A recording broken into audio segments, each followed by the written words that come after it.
Hola, buenas noches. Bueno, pues seguimos con el punto número 19. Dice así el maestro: la fuerza impura del mundo de Asiyá. Paso número 1. Esta fuerza aspira a infundir acontecimientos a través de la negación de la existencia del Creador. Esta fuerza aspira a infundir acontecimientos a través de la negación de la existencia del Creador. Y, claro, fuerza impura en el mundo de Atziyá. Siguiente, la fuerza impura del mundo de Yetzirah, el paso número 2.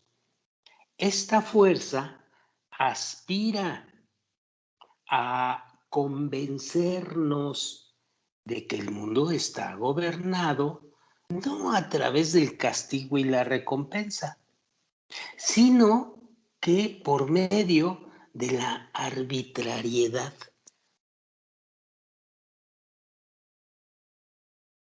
Siguiente, la fuerza, subrayo, impura del mundo de Bería, paso número 3.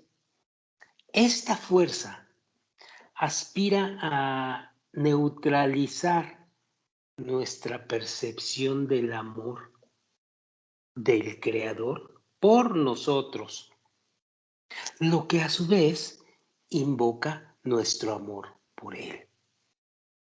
Neutraliza la percepción del amor del Creador hacia nosotros y de nosotros hacia Él. 4. La fuerza impura del mundo de Atzilut, paso número 4. Esta fuerza aspira a probarnos que el Creador no siempre actúa de acuerdo con el amor absoluto hacia todas sus creaciones, procurando así prevenir nuestros sentimientos de amor absoluto hacia el Creador.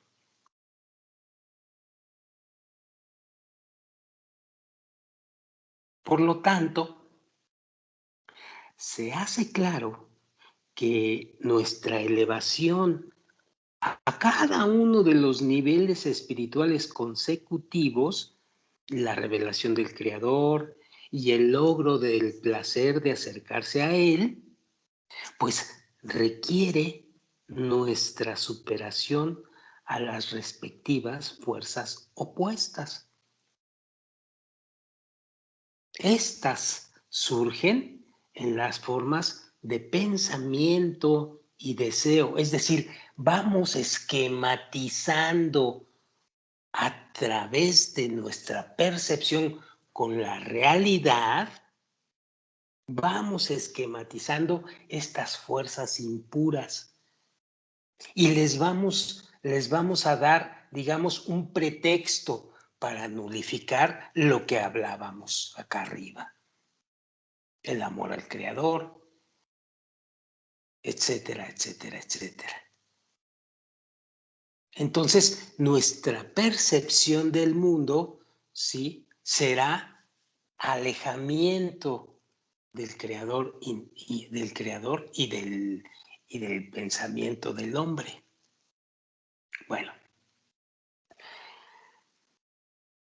repito, estas surgen de las formas de pensamiento y deseo. Solamente cuando son superadas podemos ascender al siguiente nivel y dar otro paso hacia adelante en nuestro sendero. Si no, compruébelo. De lo antedicho, sigo leyendo, podemos sacar en conclusión que el campo de acción de las fuerzas espirituales y de los sentidos de los 4 mundos impuros, Asiyá, Yetzirah, Bería y Atzilut, pero de los mundos impuros, tiene un alcance correspondiente a fuerzas opuestas y paralelas y a sentimientos provenientes de los cuatro mundos impuros de Asiyá, Yetzirah, Beriah, Atzilut.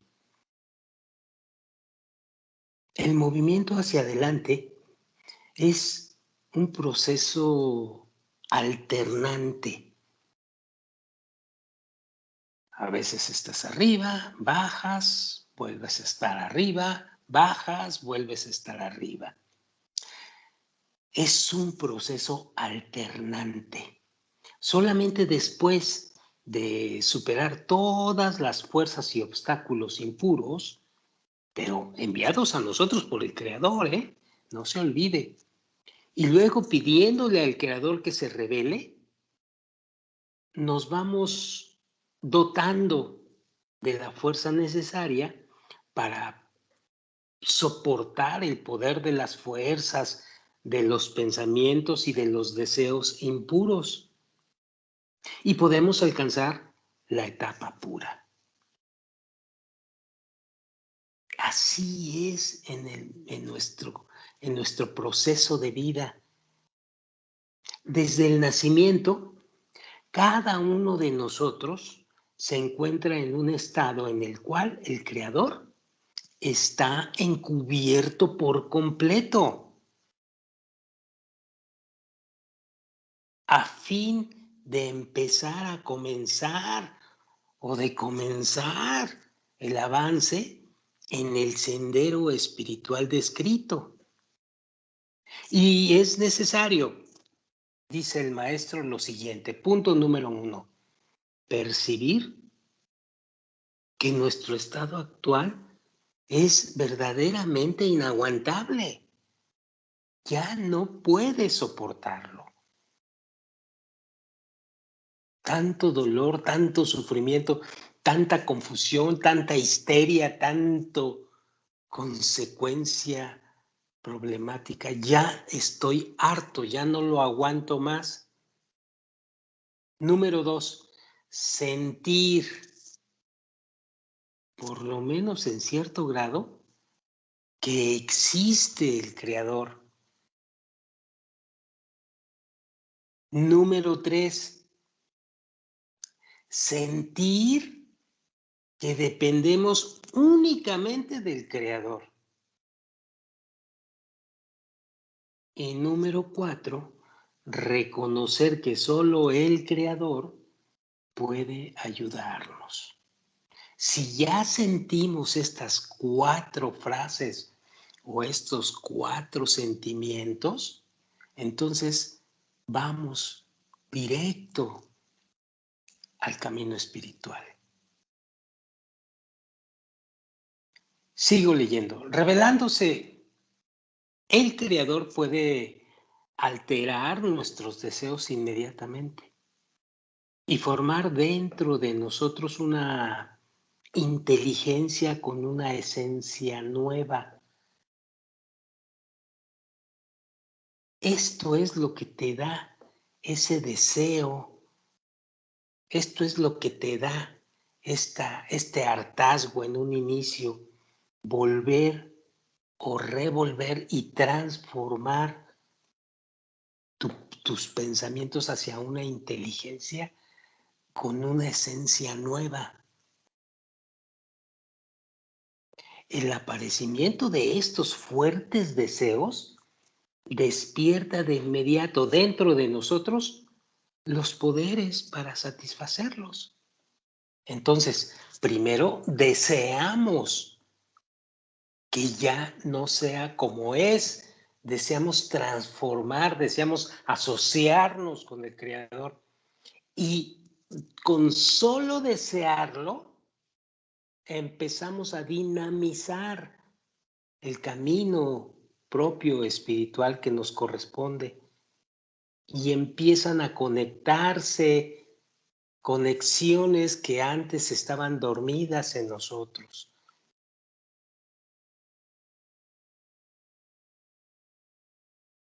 Y el maestro nos dice, la única cosa que define nuestra esencia es la combinación y la colección de nuestros deseos.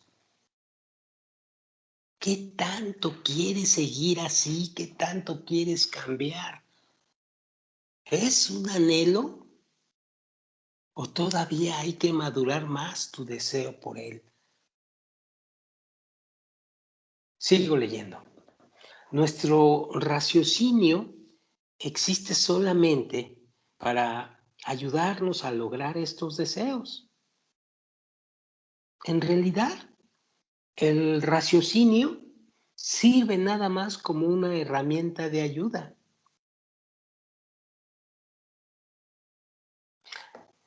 Avanzamos a lo largo de nuestro sendero en etapas. No se pierda de vista nunca esto.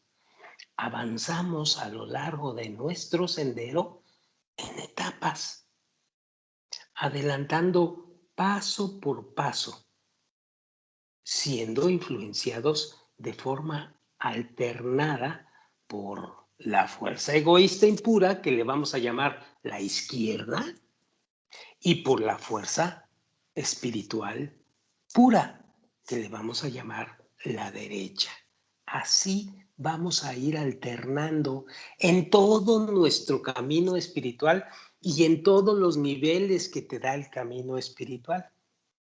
Es decir, la altruista. Al superar las fuerzas de la izquierda con la ayuda del Creador, adquiriremos las características de la derecha, la altruista, que le llama el maestro. El sendero, entonces, es como dos carriles, el izquierdo y el derecho, como dos fuerzas que rechazan y que atraen al Creador,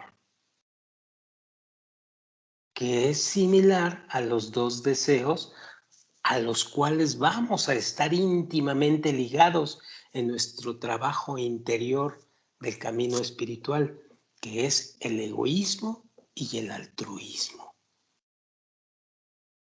Tanto más lejos nos movemos de nuestro punto de partida, más fuertes se hacen las fuerzas opuestas. Pero esto lo van a comprobar cuando empiecen realmente a hacer el camino espiritual, cómo se empiezan a revelar las fuerzas de izquierda cada vez más fuerte, cada vez más gruesas, pero también vamos a revelar cada vez más la derecha, que son lo que nos va a permitir transformar esas revelaciones egoístas en nuestro camino de trabajo interior espiritual. Ya lo veremos con calma. Sigo leyendo. Al llegar a ser más parecidos al Creador, tanto en deseos como en amor, avanzaremos, puesto que el amor del Creador es el único sentimiento divino hacia nosotros, del cual emergen todos los otros sentimientos. El Creador desea hacer solamente el bien para nosotros. Nunca se nos olvide. Traernos al estado ideal, el cual puede ser solamente un estado que se asemeja al del Creador. Este es el estado de la inmortalidad, lleno del placer ilimitado de sentir amor infinito del Creador, quien emite un sentimiento similar. Debido a que alcanzar este estado es el propósito de la creación, todos los demás deseos son considerados impuros. La meta del Creador es traernos al estado de semejanza a su propio estado. Esta meta es imperativa para cada uno de nosotros y para la humanidad en general. lo queramos o no lo queramos. Es imposible para nosotros desear esta meta simplemente porque solo podemos percibir todos los placeres y encontrar redención de todo el sufrimiento al unificarnos con el Creador.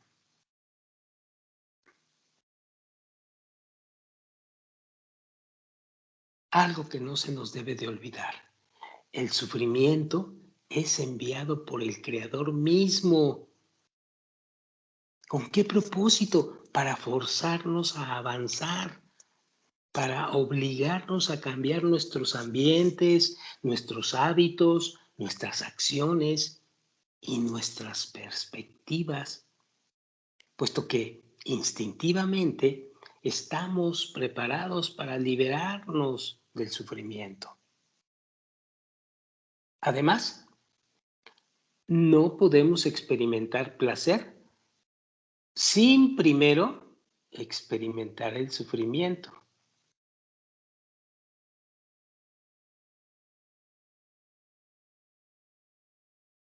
Así como no puede haber ninguna respuesta si no hay una pregunta, o ninguna saciedad si no hay hambre. Vivimos en un mundo de realidad de opuestos. Eso hay que aprenderlo, y te puede gustar o no te puede gustar, pero así es.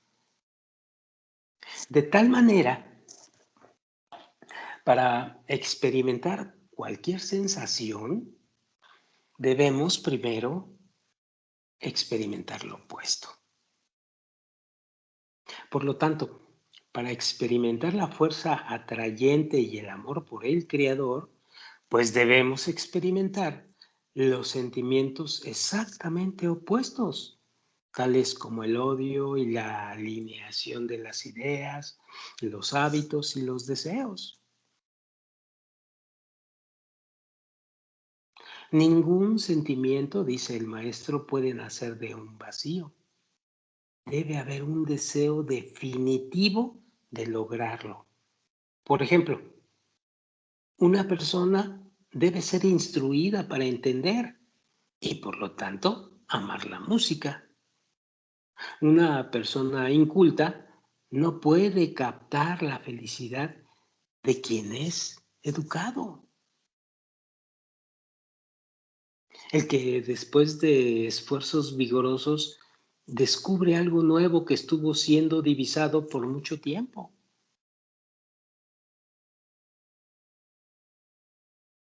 Así pues, en este contexto de deseo y de opuestos, dice el maestro, el deseo de algo, el deseo de algo se conoce en la terminología de la Kabbalah como vasija o kli.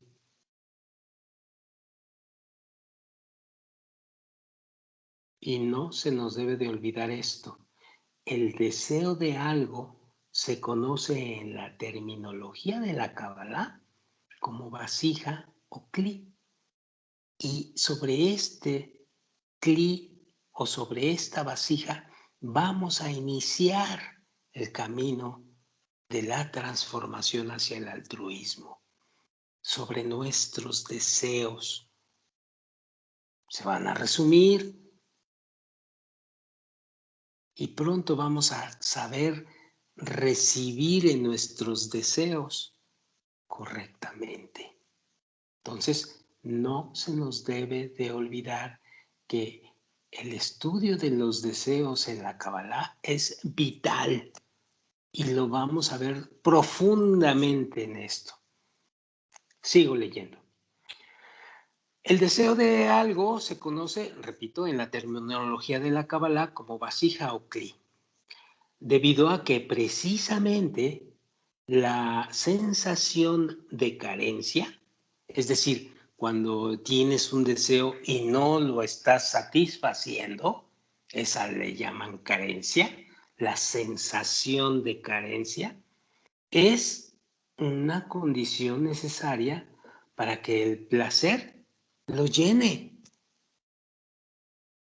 Es decir, un deseo que tengas, pero que estás carente de obtenerlo, es lo que funciona perfectamente como vasija y es la condición necesaria para que el placer de los deseos obtenidos se revele en ti y podamos recibirlo correctamente. Recibir correctamente, ya veremos qué profundidad lleva esto.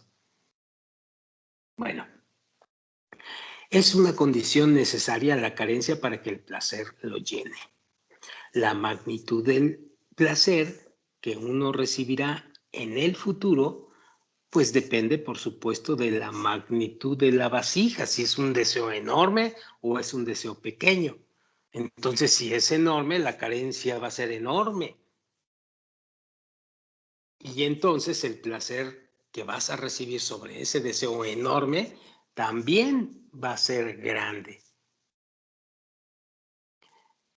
Y el maestro dice, incluso en nuestro mundo, podemos ver que no es el tamaño del estómago, sino el deseo, la sensación del hambre, la que determina cuánto placer será derivado de los alimentos.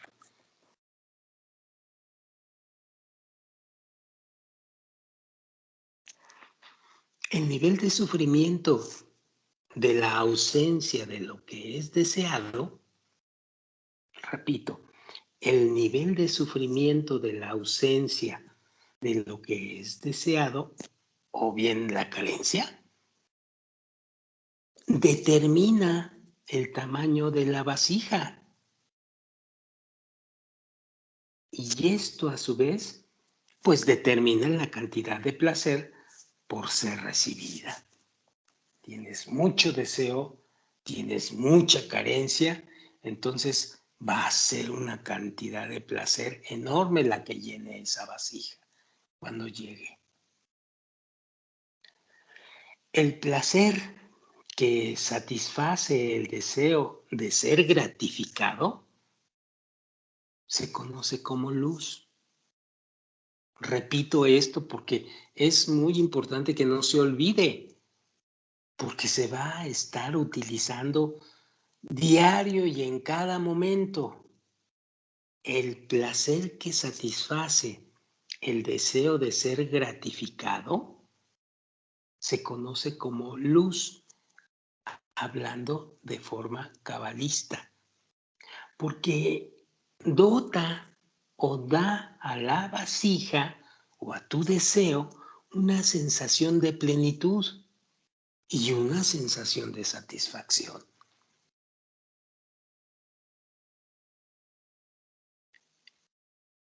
Y aquí destaca el maestro esto. Por lo tanto, debe existir un deseo que es tan fuerte que uno sufre por esa carencia que se produce ese deseo.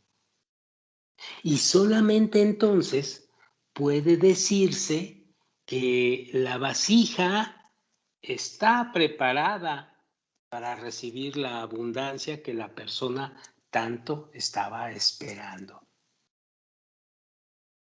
Por eso la carencia es enorme cuando entramos a Kabbalah. Necesitamos una carencia grandísima provocada por un sinnúmero de sufrimientos. Sigo leyendo. El propósito de la creación de las fuerzas impuras, conocidas como Klipot, repito esto, el propósito de la creación de las fuerzas impuras o de los deseos impuros son conocidas en Kabbalah como Klipot y es crear El propósito es crear en una persona un deseo de magnitud infinita. Si no fuera por los deseos de estas cáscaras o clipot, nunca experimentaríamos la urgencia de algo más que las necesidades básicas del cuerpo. Y permaneceríamos así en el nivel de desarrollo del niño.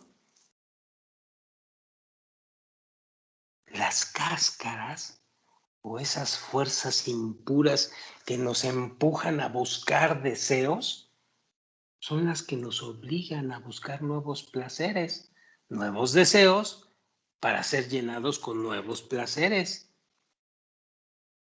Y crean estas clipot constantemente nuevos deseos que requieren cumplimiento y esto nos da fuerza para desarrollarse, nos da fuerza al desarrollo.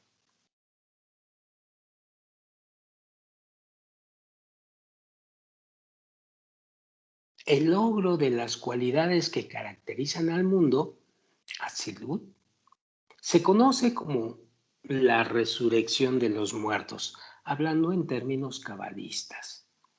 El logro de las cualidades que caracterizan al mundo, Atzilut, se conoce como la resurrección de los muertos, puesto que de esta manera transformamos todos los deseos impuros, que les vamos a llamar muertos, en una forma pura. Previamente al mundo de Atzilut, una persona, como si se desplazara sobre dos rieles de un tren, solo puede cambiar los deseos por contrarios, pero no puede transformar todos los deseos en puros. Al entrar en el mundo de Atzilut, pues podemos corregir deseos pesados y así alcanzamos etapas superiores de elevación espiritual. Y este proceso, repito, se conoce como la resurrección de los muertos, los deseos. Y aclara el maestro, por supuesto, la resurrección en este caso no se refiere a nuestros cuerpos físicos. Ellos, como los del resto de las creaciones que pueblan este mundo, pues se van a desintegrar una vez que el alma salga de estos. Y no tiene ningún valor sin la presencia del alma, esta carne. Si como resultado del trabajo sobre uno mismo ya no somos controlados más por los deseos impuros, de todas maneras seguimos siendo distraídos por ellos e incapaces de conectarnos con el Creador. Es decir, como vamos alternando, se van apareciendo nuevos deseos que tenemos que ir transformando. Pero es un proceso y es una etapa donde transformamos un deseo, ya lo cumplimos, el deseo ya está, digamos, corregido, pero hay más.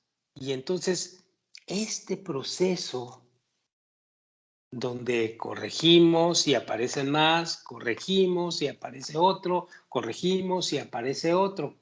Este proceso es lo que en forma cabalista le llaman Shabbat, sábado.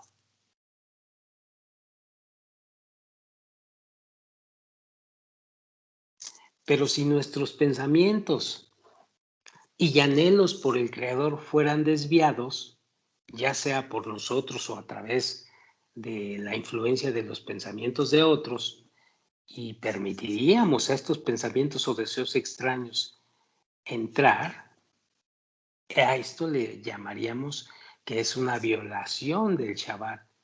Y entonces no consideraríamos estos pensamientos como extraños, ya los dejamos entrar. y sino que los catalogaríamos como propios.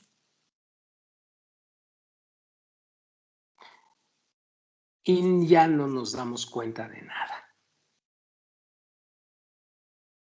Estamos seguros que esos son los pensamientos correctos, en vez de aquellos que previamente nos trajeron de manera directa, sin dudas, en nuestro sendero hacia el Creador. Dejamos que entren los pensamientos raros, que no nos ayudan y que nos retrasan, pero nosotros pensamos que son los correctos. Esta situación es verdaderamente terrible porque no nos damos cuenta que estamos detenidos. No nos damos cuenta que estamos equivocados.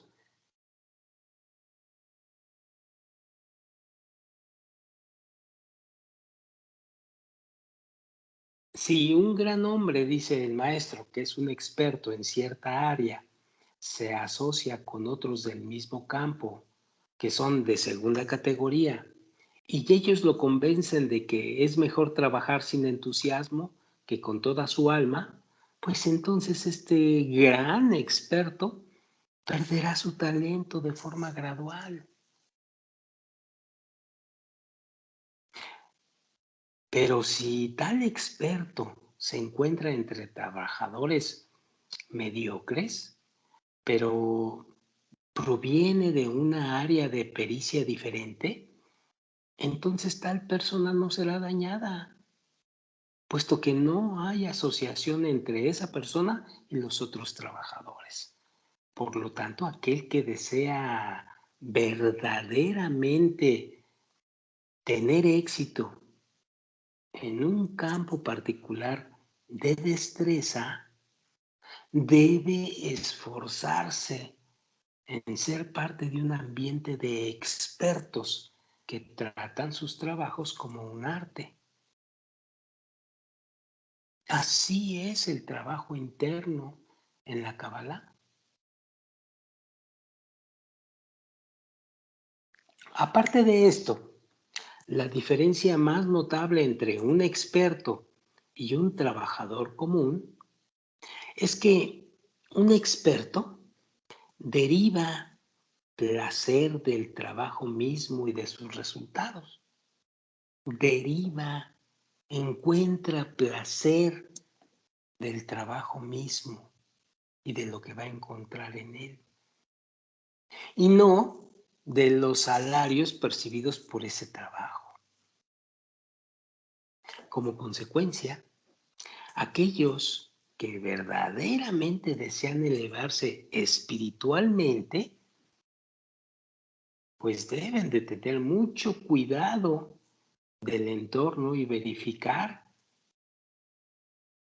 de quién o de qué se están rodeando.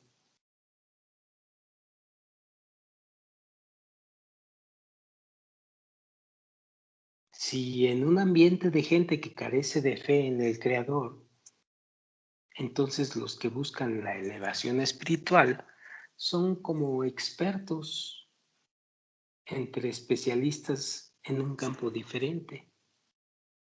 La meta del experto es crecer espiritualmente, mientras que la meta de los especialistas es adquirir el placer más grande de este mundo. Por lo tanto, las opiniones de los especialistas no representan gran peligro. Incluso si por un instante uno adoptara el punto de vista, en el momento siguiente se haría evidente que este punto de vista se originó de los no creyentes. Hasta ese punto sería descartado y las metas originales serían restablecidas. Y revela aquí el maestro y destaca. Sin embargo, destaca aquí el maestro esto. Uno debe cuidarse de otros que creen, pero no prestan la atención apropiada a las razones correctas de cumplir las reglas que deben de cumplir según la sabiduría de la Kabbalah. Están ahí, están a tu lado, te hablan y te dicen, y tienes que tener cuidado de que esa persona o esas personas tengan atención correcta y apropiada para cumplir las reglas de la sabiduría de la Kabbalah. Situación que es muy complicada ya de entrada. Pero, dice el maestro, debes de cuidar eso.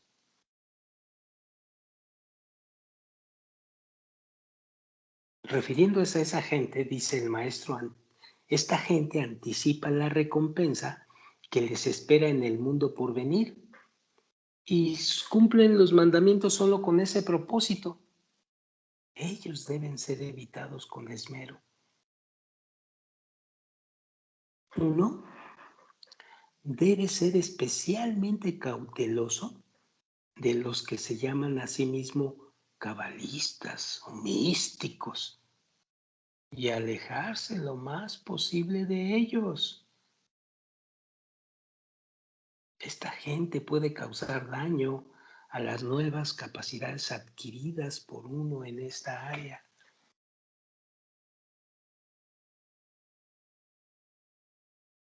La Kabbalah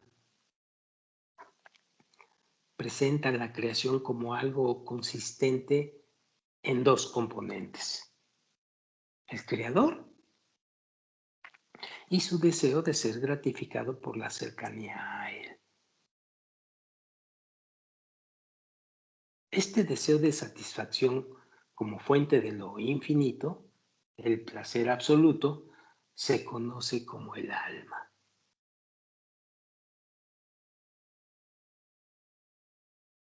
Esto es similar a todos nuestros deseos, pero existe sin forma física. Ya abundaremos más en el concepto de alma más adelante. La causa y la meta de la creación es el deseo del Creador de gratificar nuestras almas. El deseo del alma es ser recompensada por el Creador. El deseo del Creador y el del alma se resuelven, cada uno se acerca al otro y se unifican. Cuando las cualidades y los deseos concuerdan, el resultado es unificación y por lo tanto cercanía.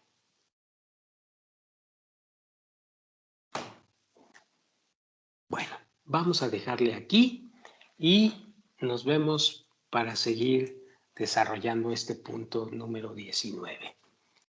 Hasta la próxima. Muchas gracias.